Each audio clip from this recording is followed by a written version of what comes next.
In this video, I want to talk about David Hume's second major argument in favor of his claim that moral distinctions are not derived from reason. Now, the second major argument can basically be encapsulated in one single paragraph, and in the 5th edition of Schaeffer-Landau, you'll find this on page 171. And I'm going to call this the representation argument. Now, it would be a good exercise to try to formalize this argument into premises and conclusions. However, in this case, it's pretty easy because every sentence really falls right into place. You can just put a number by each one of them, which is what I'm going to do here. So here's how the argument runs. Reason is the discovery of truth and falsehood. Truth or falsehood consists in an agreement or disagreement either to the real relations of ideas or to real existence and matter of fact. Whatever, therefore, is not susceptible of this agreement or disagreement is incapable of being true or false and can never be an object of our reason.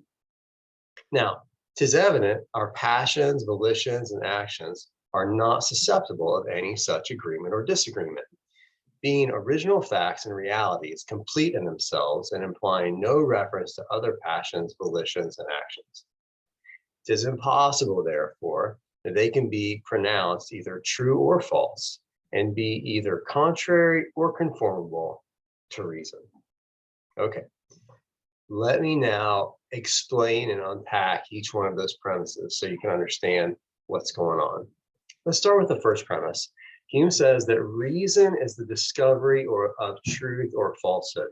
Now, remember I said that reason for Hume is your faculty of making arguments. So what he's really saying here is that arguments always conclude in statements that are true or false. They end with a conclusion, and every premise or conclusion of an argument, since it's a statement, is going to have a truth value. So that's what he's saying. Reason is like a machine that spits out truth-valued statements. So far, so good. Premise 2, well, what does it mean for a statement to be true or false? Now he gives us a definition of what that means. So he says, truth or falsehood consists in an agreement or disagreement, either to the real relations of ideas or to real existence and matter of fact. Now that second part, the real relations of ideas or the real existence and matter of fact, I'm not going to drop into the details of how Hume sees those as different. Here's the basic story, though. For Hume, a relation of ideas is something that you can confirm without like checking against like the physical external world out there. So, for example, if I say 2 + 2 = 4, that's asserting a relationship between these ideas. It's saying the idea of 2 and the idea of another 2 is equivalent to the idea of 4. Now, if I say 2 + 2 = 4, that statement is true because it corresponds to the real relationships between the ideas of those 2s and those 4s. If I say 2 + 2 = 5, well, I've misrepresented the relationship between those ideas, and my statement is false. That's basically what he means by the real relation of ideas. What he means by a real existence or matter of fact is kind of a more familiar to us. So if I say the Earth revolves around the sun, I can't just check that by thinking about my idea of the Earth and my idea of the sun. I mean, in theory, either one of them could revolve around the other, or maybe neither of them move. So you'd have to go out and check the real world for that. So if I say the Earth revolves around the sun, that statement is true because, in fact, it accurately represents the relevant matter of fact about the planets. Or the Earth is a planet, the sun is a star. If I were to say the sun revolves around the Earth, that statement is going to be false because it doesn't accurately represent the relevant matter of fact about the planet. So all that to say, this premise 2 is not actually as complicated as it may sound. What he's simply saying is that a statement is true if and only if it accurately represents the way things are. whether that the way things are is a relation between ideas or some other matter of fact. Okay. That's called the correspondence theory of truth, and it's widely held among philosophers. It's not the only theory of truth, but it's a pretty intuitive one for most of us. My statement is true if it matches up with the way things really are. So to review, he started out and he said, reason spits out truth-valued statements. Truth consists in correspondence with reality. Now, what does that lead us to? That leads us to his first kind of sub-conclusion here, which is also a premise for the rest of the argument. He says, whatever, therefore, is not susceptible of this agreement or disagreement is incapable of being true or false and can never be an object of our reason. So what he's saying here is that if you got something that isn't representing anything, it's not making a claim about the way things are, well, then it's not representing the way things are accurately or inaccurately because it's not representing anything. And that kind of thing is therefore not a truth valued statement. And it's not the sort of thing that reason can spit out at the conclusion of an argument. You with me so far? The idea is that arguments can only spit out things that are capable of representing the way things are as being a certain way, either accurately or inaccurately.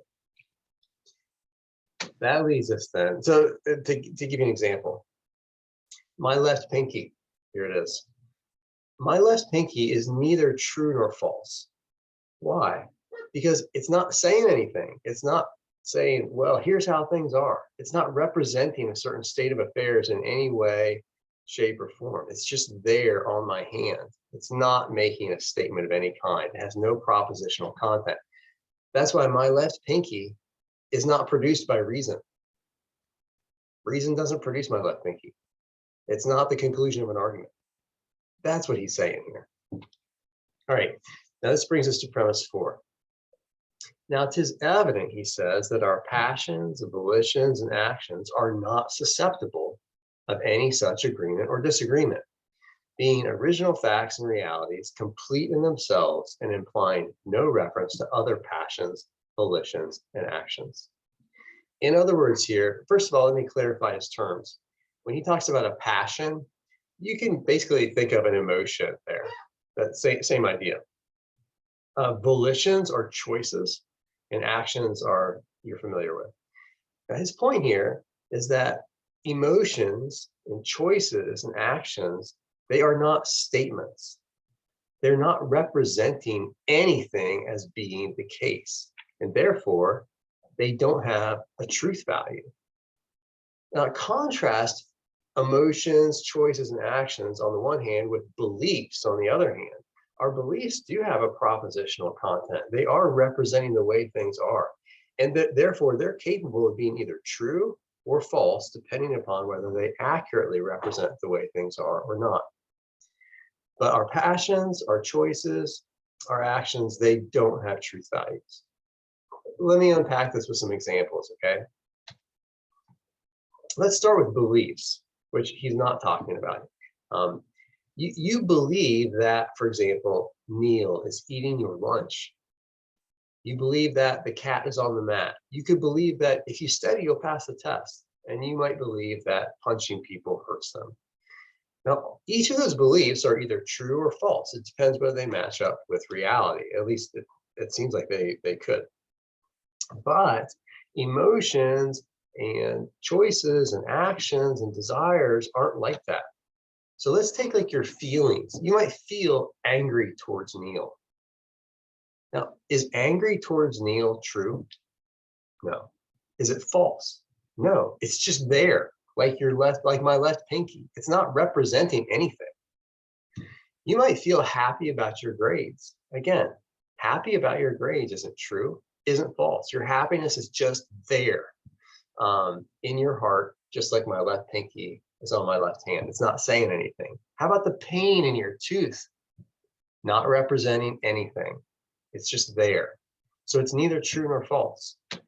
Let's take your choices and maybe your actions as well. You might choose to go for a run.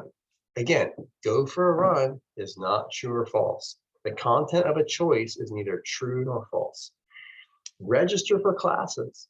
That's another choice something you might choose to do. It's not true or false. It's just an action. It doesn't represent anything or say anything or make a claim that could be falsified. Now, what's the point of this? Hume's point is simply saying your feelings, your emotions, your desires, your choices, your actions are not produced by arguments because they're not truth-valued statements. They're not the kind of thing that arguments spit out at the end as a conclusion. So that brings him then to his conclusion, which is the one I just said. Your choices and your actions and so forth, they don't have truth values. They're neither produced by reason nor are they contrary to reason. They're not rationally evaluable in that sense. So let me give you a super boiled down, simplified version of the representation argument. Here's what Hume is saying. If your emotions and your choices and your actions, if those sorts of things were the conclusions of arguments, then they would be the sort of things that had truth values. But they don't have truth values. And what that proves is they are not the conclusions of arguments. They are not produced by reason. That's all he's saying here. Okay, so let's say we go along with them. Let's say we accept that conclusion. All right, I got it. Emotions, choices, actions not produced by reason. How does that support your bigger claim, Hume? Now, what was his bigger claim? His bigger claim is that moral distinctions are not derived from reason. Well, what he's proven here is that our emotions, choices, and actions aren't produced by reason. So what does his conclusion have to do with the thesis he's trying to prove? He says, what I've proven here is connected with my broader thesis about moral distinctions in two ways. There's a direct implication and an indirect implication. And this comes in the next paragraph, also on 171. He says, my argument proves directly that actions do not derive their merit from a conformity to reason, nor their blame from a contrariety to it. In other words, he thinks that emotions and choices and actions are neither, since they're not spit out by reason, they can't be rational, nor can they be irrational. They don't contradict or agree with reason. They're just like not that same kind of thing. They don't connect at all. They can't be rationally evaluated. And what that means is, he says, an action or whatever isn't moral based on whether it's reasonable. And that was something that many of his opponents wanted to say. An action is morally good if it's rational, and it's morally bad if it's not rational. And he says that doesn't even make any sense. That's not possible. So here's what he's arguing, all right? As I take it. If our emotions and choices and actions, which I'm going to call ECA just for short, if they can't be the conclusions of arguments, then they can't be rational or irrational. But clearly, as he's just proven, they can't be the conclusions of arguments. So they can't be rational or irrational. Now he wants to add another premise here. This is unstated, but I'm filling it in for him. If those things can't be rational or irrational, then their morality is not determined by their rationality. And therefore, the morality of emotions, choices, and actions are not determined by their rationality. Okay, so that's an important way in which moral distinctions are not derived from reason. You just can't get morality from rationality. He says there's another way, though, that my representation argument connects back with my overall thesis. You remember how we introduced the representation argument, or actually how we ended the motivation argument? The motivation argument said this before I go to it. Actually, let me flip back here so you'll remember it. Here's the motivation argument. Moral judgments have an influence on the actions and affections. Reason alone can never have any such influence on our actions and affections, and therefore moral judgments can't be derived from reason. And what we noted was premise 2 is really controversial, and it's not clear why we should believe it. Why should we think that our reason alone would never influence our actions and affections? it seems like our beliefs about our actions often do affect them and whether we do them or not. And Hume wants to say, my representation argument actually proves my premise 2 here is true. So let me go back to that. Here's how. He says, what I've shown is that reason can never immediately prevent or produce any action by contradicting or approving of it. In other words, if the conclusions of arguments alone could influence our emotions, choices, and actions, then they would have to do so by either contradicting those actions or agreeing with them. But I've just proven to you that the conclusions of arguments can't contradict or agree with our emotions and choices and actions. So therefore, the conclusions of arguments alone by themselves cannot influence our emotions, choices, or actions. And that is that second premise of the motivation argument. So he thinks that he's also supported his first argument in this way. Let me pause for a second and unpack this just a little bit. Hume has proven, he thinks, that reason, our capacity to derive conclusions from arguments, never affects our emotions, choices, or actions, at least not when it acts by itself. Now here's what you might be thinking. Hey, wait a minute. If I believe rationally from my reason that if I study, I will pass the test, isn't that going to change how I feel about studying? Isn't that going to make me want to study? And Hume wants to say, no, not by itself. Now that belief may work together with other factors to influence your emotions, choices, or actions, but the belief by itself is not going to make you want to study. Here's why. Maybe you don't care about passing this class. In that case, it has no impact on you if you form the belief that studying will help me pass. Just emotional flatline. Maybe you have a crazy uncle who's going to pay you $1 million if you'll fail a philosophy class. Well, in that case, and maybe you want to fail, right? You don't want to succeed.